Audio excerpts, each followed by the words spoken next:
How many of you know that today is, what are those? They're palms. And in many churches, our church doesn't have them this morning. I don't know if it's gotten away from the tradition, but many of them give out palms on Palm Sunday. It means something. And most of us know about Easter, which is next week, that we celebrate the resurrection of Jesus Christ. And not only does he rise himself from the dead through the power of the Holy Spirit, but he rises for everybody.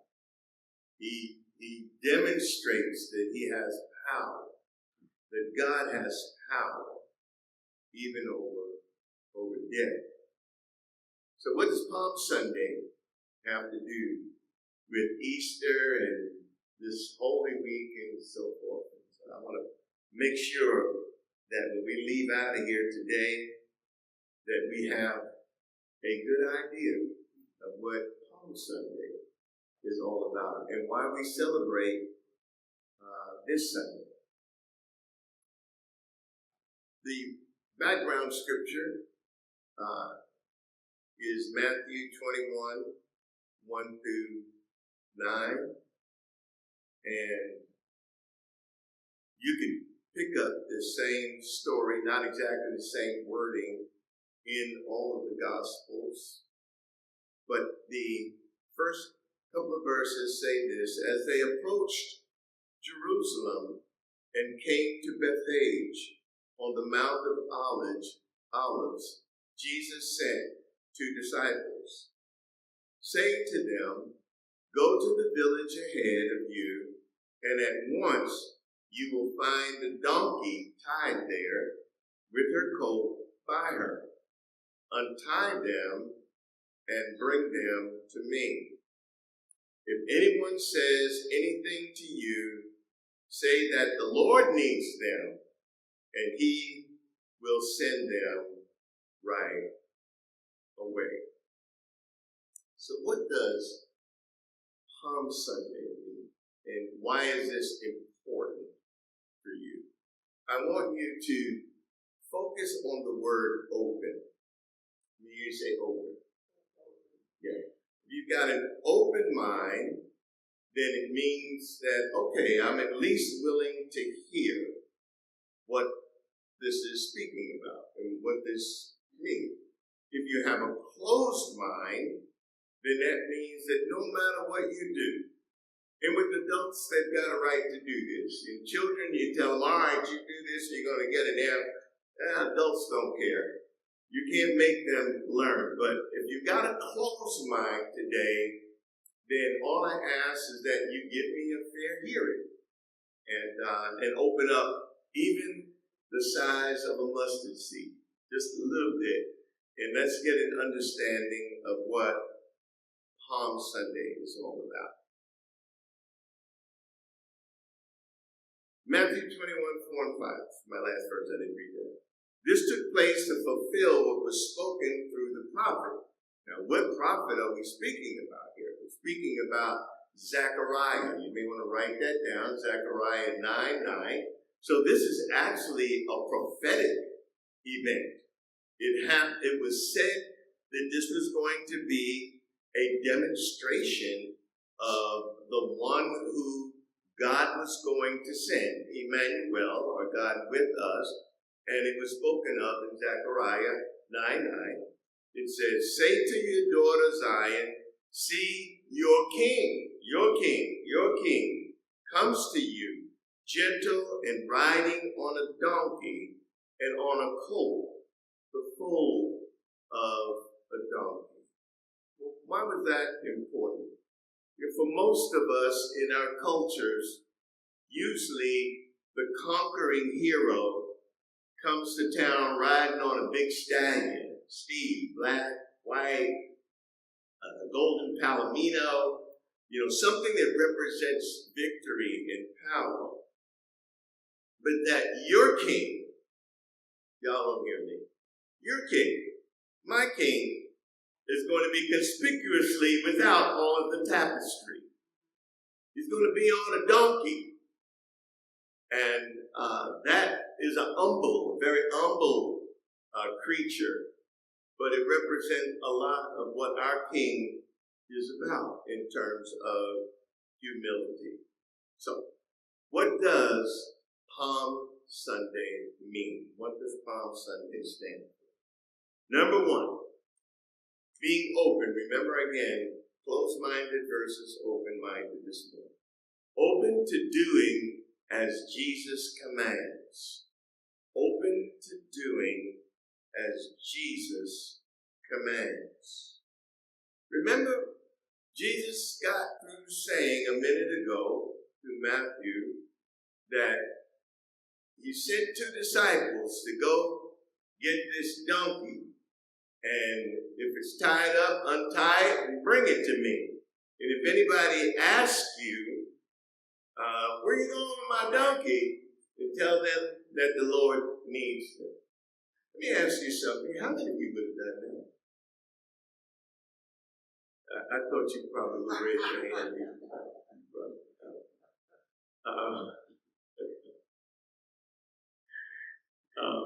Let me read the verses.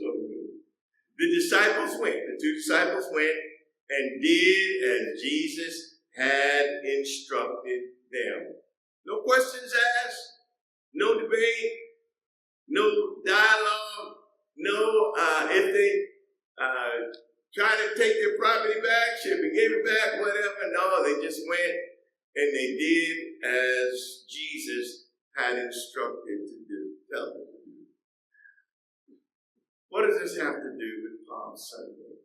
Palm Sunday is about not just following Jesus when things are good, but sometimes things are bad and there's hardship involved. Do we still follow Jesus? Do we still keep his word? Do we still do what God tells us to do? I remember a young lady coming to me in our church, she's a young adult, and she said, "Oh, Pastor, I'm so in love with this young man, and one of these days we're going to get married." I said, "Oh, that's great." I said, "Well, you keeping your purity and so forth, right?" You know, she was in the church, he wasn't. And she said, "Pastor, I've got to be honest with you. You can't get no husband like that." And I said, "Oh, you can." I said, "Now, how long have you been in church, and how long have you been listening to my preaching?" She says, "All my life."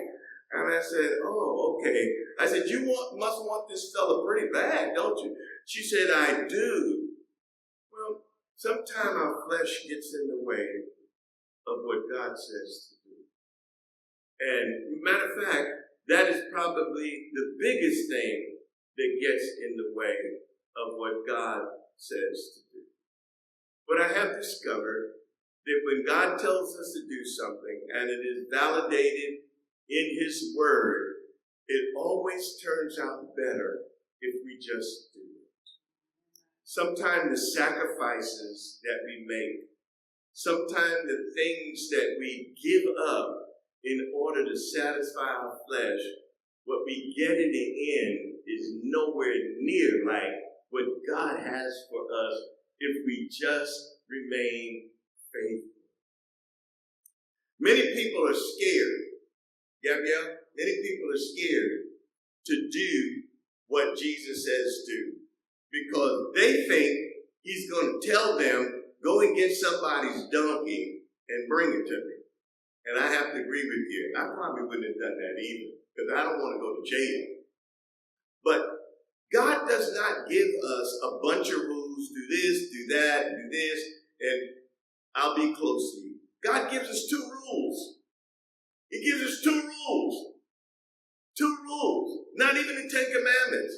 The Ten Commandments come under these two rules. Now we're in Matthew 21. I don't want you to turn there, but just write down Matthew 22, and you'll find the two rules. He says these are the two rules. If you're going to follow me, if you're going to follow my commands, if you're going to do what I say do, then stick with this. Love God with all your heart, and with all your mind and with all your strength, and love other people like you want to be loved. That if you could just do that, I'm not out here. The Jews had thousands, hundreds of rules, and they never could keep them all. And Jesus says, hey, look, let's do this. I'm going to give you 2. Do you think you can remember 2? And everybody says, uh-huh. Yeah, I'm going to give you 2. Now I just need for you to keep that. Love God and love other people. But what about if they're a different color? That's right. Give them a great big hand for that. It's not hard. It's not difficult. As a matter of fact, I got a feeling somebody in here this morning is saying, I can do that. He can count on me. I'm open. I'm open for that. If following Jesus means to do what he commands to do, and he's got 2 commands, I can do that. I already feel as if I'm successful. I already feel as if I've experienced that. I am willing to try to love God with all of my heart, and with all of my soul, and with all of my strength, and to love other people. I'm going to love people who are different color than I am. I'm going to love people who are different culture than I am. I'm going to love people who are different gender than what I am. I'm going to love people even who are unlovable to me. That's what I'm going to do. And I'm going to be known for that. Because if there's nothing else in this world, I want folk to remember me as a lover. I was thinking about Martin Luther King. And Martin Luther King was quite an astute scholar and had achieved, I can't even think about all of the degrees and so forth. And so, he died when he was 36 years old. He got killed. He was just 36 years old. And somebody asked him before he got murdered, what do you want written on your tombstone? And he said, just write on there, I tried to love somebody. That's all. And I just tried to love somebody. I just tried to help somebody. It's not a big, heavy thing. It's not a big, heavy weight that God puts on us. 2 commandments. Somebody's going to go out here today a little bit closer to God because they took that seriously, and they did. And you're going to be challenged. We are challenged on that. We're challenged by our family. We're challenged by our spouses. We're challenged by our children. We're challenged by other people. Can you love everybody? Now let me say something. Doesn't mean that I like everybody or I like everything that everybody does, because I don't. But I'm going to love you anyhow. Can I get a witness? Number 1.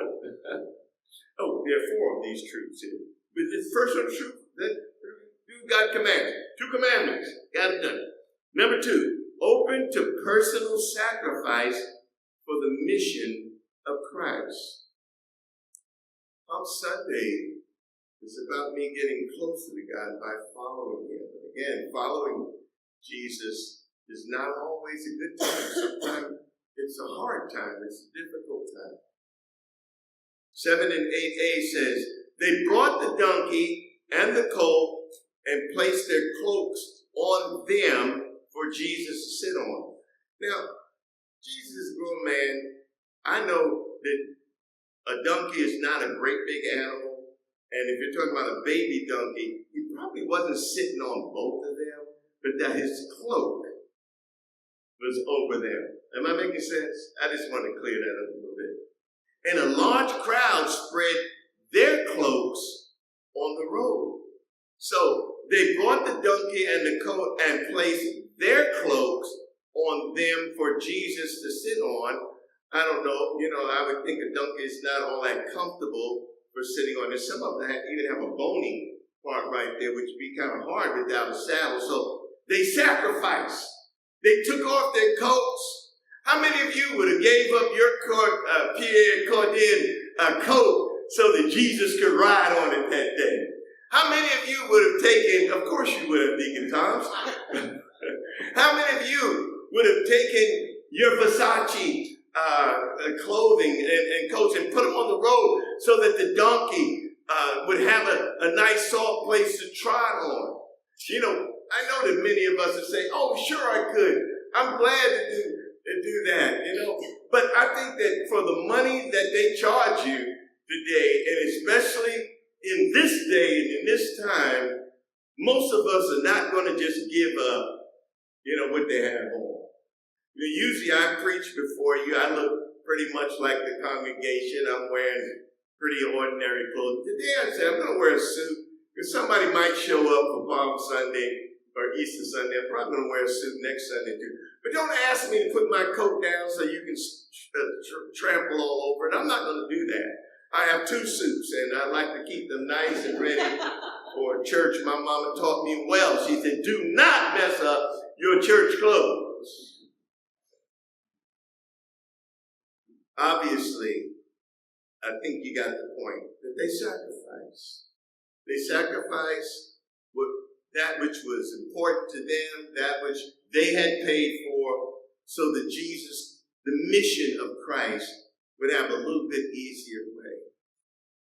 You know, there's a part of being in relationship and following Jesus that is about coming to worship service like this. There is definitely a part.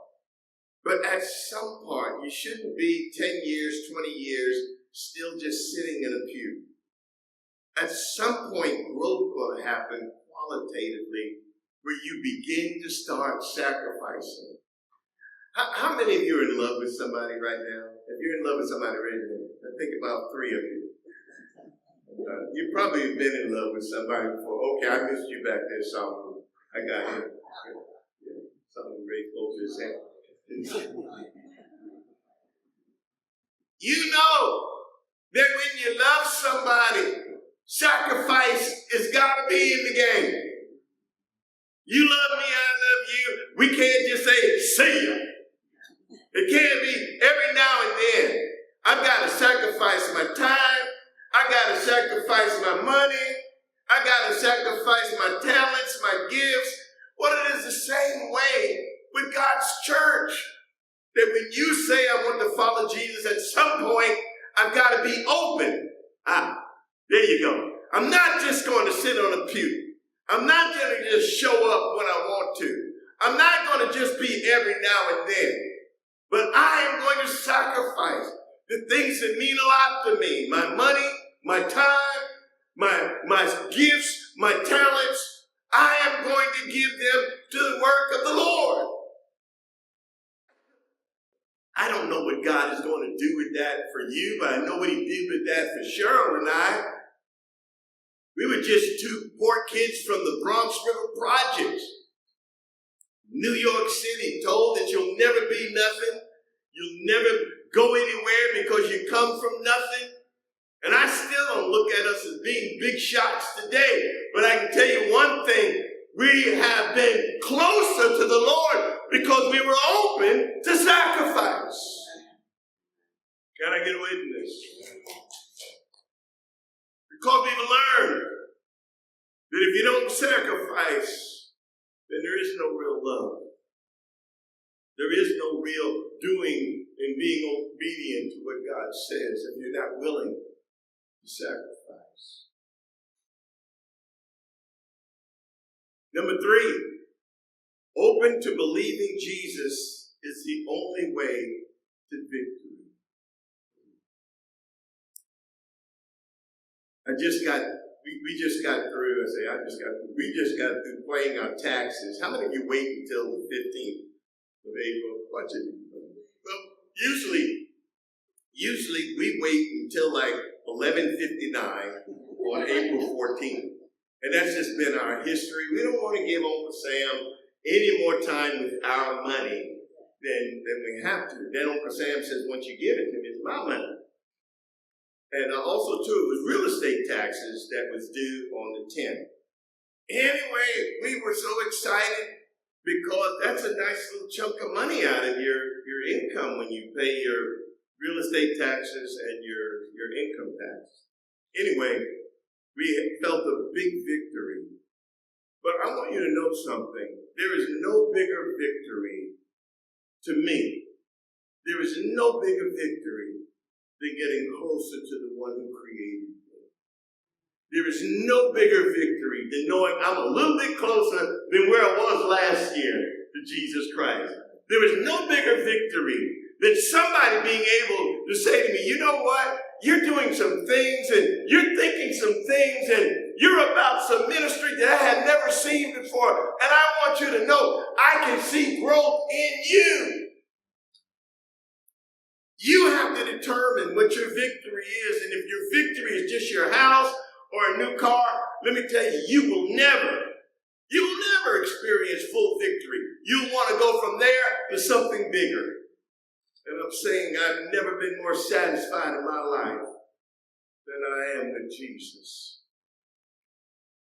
Being open to believing. I believe you really have to be open to that having a relationship with Jesus is enough. Is enough.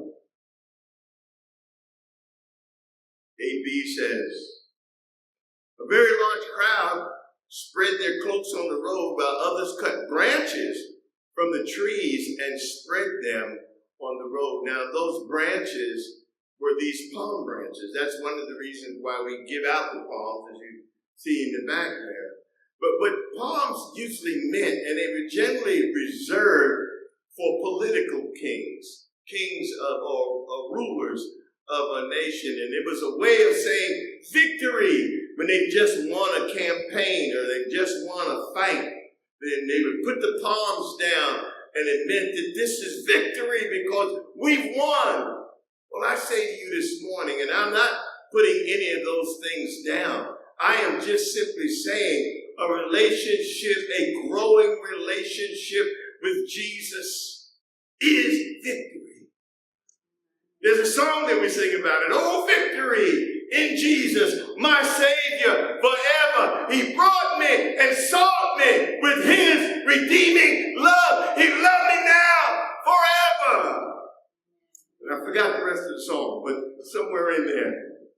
It's an old song, but the victory is in Jesus, my Savior forever. Can I get a witness?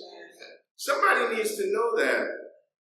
Because somebody thought the victory was in another person and they discovered something. They're just as bad off as you are.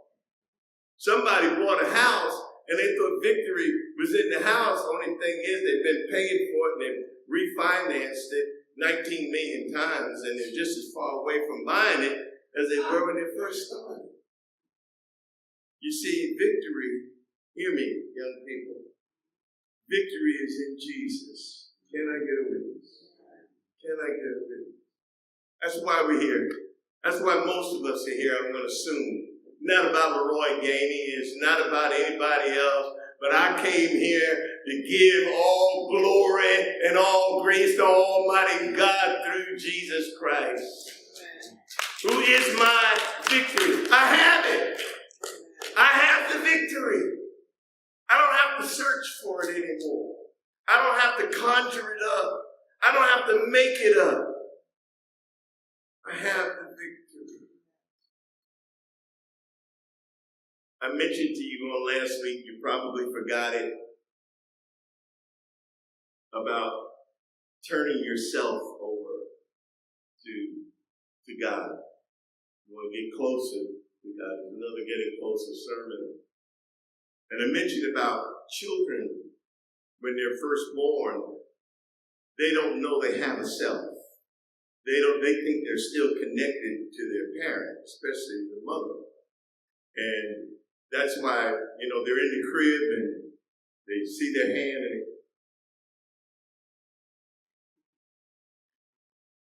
then the same thing with the toe. I can't lift my leg up like that, but they take that foot and put it in their mouth and they stand in the mirror and they say, that's me.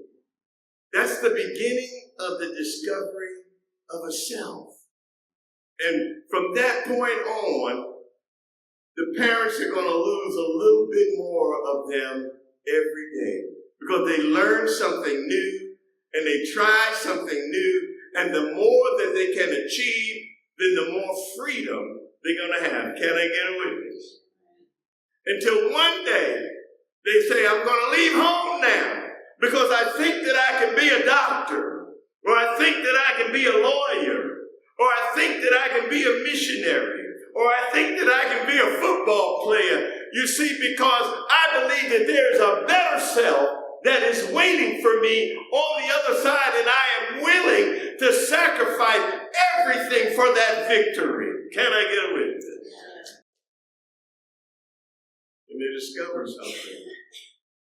There is no victory. All of it, like the writer says, is all vanity. But victory in Jesus is not vanity. Then when I have victory in Jesus, what I say is, you know what?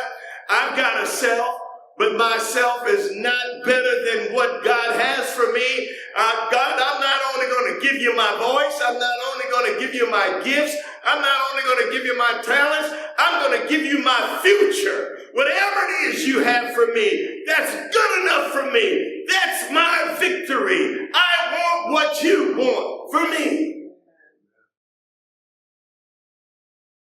There is victory in Jesus. When you turn your life over to him, when you sacrifice for him, when you obey his commands to love God and to love other people, there is victory.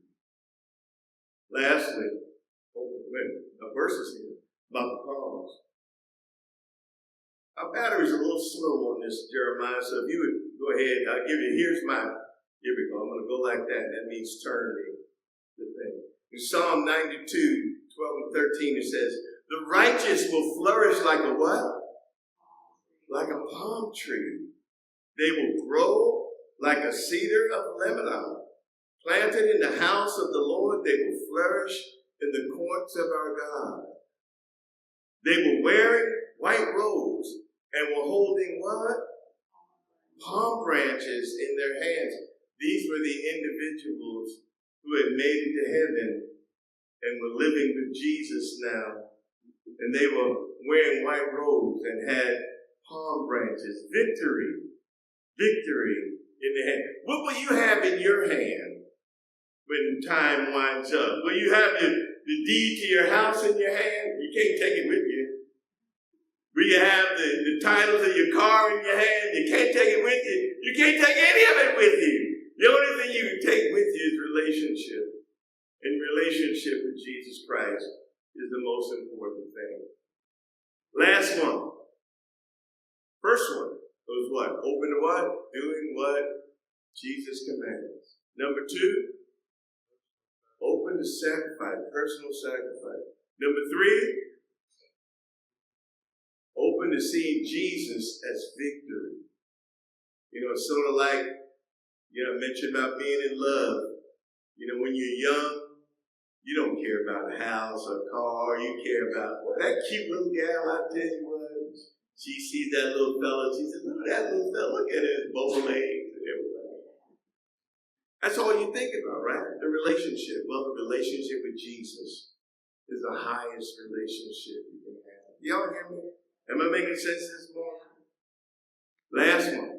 Open to sharing Jesus as Lord. When you say Jesus as Lord, that word Lord means God. That Jesus is the King. He is God over my life. Are you open to that? Are you open to telling people that Jesus is God? A lot of people come to church and they love church, but they don't love Jesus. And they certainly don't love Jesus as God. But I'm telling you, you'll never be as close to God as you think you can be if you don't know that Jesus is God. The crowds that went ahead of him and those that followed shouted, Hosanna to the Son of David. Blessed is he who comes in the name of who? Of the Lord. Who comes in the name of God. He is Emmanuel. He is God with us. Hosanna in the highest heaven. He is God. How many of you are willing to leave the comfort of your seats when you leave this place today, because you got one more week for Easter, to tell people that that was God that died for you. That was God that gave his life for you. That was God who jumped in front of the train that was about to run you over. Sacrifice for you. How many of you are willing to say that Jesus is God? Let me hear you. Let me hear you. Let me hear you. Come on. Jesus is God. Jesus is. Not will be, not might be, not could be. If Jesus is not God, then there is no God. It's just you and I. And we're fooling one another. And we're playing games with one another, calling it church. But we're a church because we believe in who? We believe in God. We believe that Jesus is God.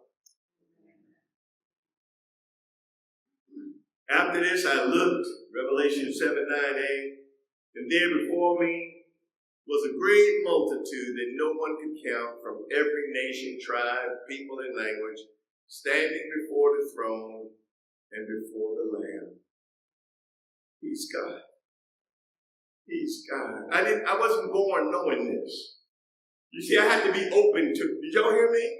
I wasn't born knowing who God was. I started searching, and I started looking in that, and I started looking in this, and I looked in education, and I looked in money, and I looked at all kinds of things. I looked in fame, and I looked in power, and I discovered something. It is in none of those things that God is in Jesus.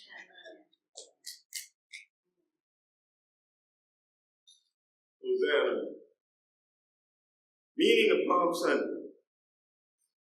Open to doing as Jesus commands. How many commandments are there? You mean there's only two? I got to remember only two. What are they? Gosh, every time that I forget them. I think what we do is we lie to ourselves. We say that I forget that I'm supposed to love God.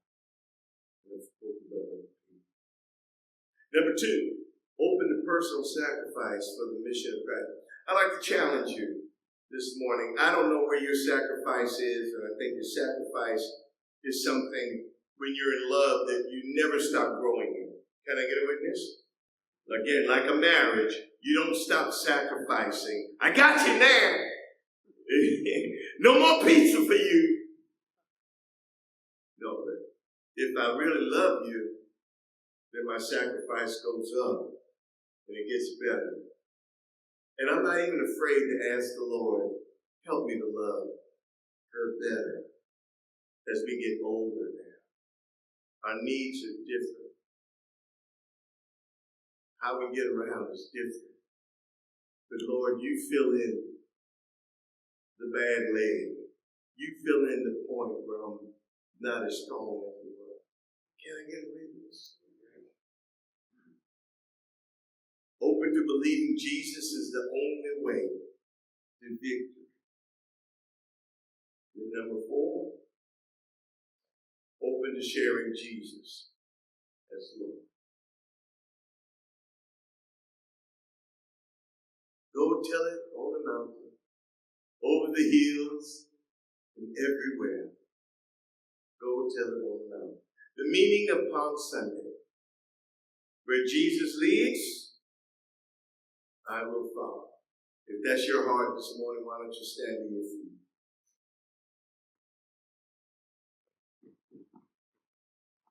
Somebody's going to walk out of here this morning with a little bit better understanding and a little bit more openness to Palm Sunday. It's not Easter yet. Easter's coming, but today's my day to be open to what God has done for me. I'm going to ask our music ministers if they would come and sacrifice for us. Mr. Maria. I'm going to ask our counselors if they would come forward. These individuals who are standing here are looking to receive you for whatever your sacrifice might be this morning. I don't know what it is that you need to share with the Lord. I don't know what it is that you may feel. I want to be closer, but know that being closer also means that I got to sacrifice. And you'll never equal his sacrifice in what he's done for you. The other week we had baptism. We have another baptism. We have 2 people to be baptized. I believe it's the 29th. It's the last week of May. My partner, be ready. The water is available for anybody. I know that sometimes you look at people and you think, oh, they've got a relationship with Jesus because they go to church every Sunday. That's not how you get a relationship. Your relationship is on Monday. Your relationship is on Tuesday, Wednesday, Thursday, Friday. It's when you're away from here, you have Jesus there. And if you want that relationship, the way to start it is through baptism. Won't you come? The door of the church room.